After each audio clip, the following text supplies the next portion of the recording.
ఆరోగ్యపరంగా మీకు ఇది చక్కని రోజు.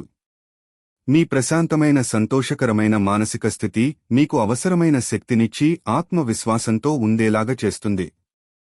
ఈ రోజు ప్రారంభంలో మీరు కొన్ని ఆర్థిక నష్టాలను ఎదుర్కొంటారు, ఇది మీ యొక్క రోజు మొత్తాన్ని దెబ్బతీస్తుంది. పోస్ట్ ద్వారా అందిన ఒక వార్త కుటుంబం అంతటికీ సంతోషాన్ని కలిగించగలదు.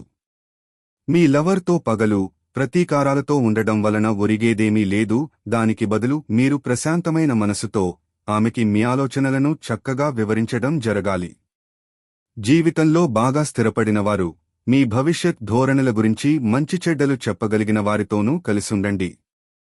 బయటకు అనంతమైన నమ్మకాన్ని ఆసరాగా తీసుకుని కొన్ని క్రొత్త కాంటాక్ట్లని, క్రొత్త పరిచయాలను పెంచుకోండి. ఈరోజు మీకు బయటకు వెళ్లాలంటే అస్సలు ఇష్టం లేకున్నా వెళ్లాల్సిందిగానో లేదా అందుకు వ్యతిరేకంగానో మీ జీవిత భాగస్వామి మిమ్మల్ని ఒత్తిడి చేయవచ్చు. దాంతో మీరు బాగా ఇరిటేట్ కావచ్చు.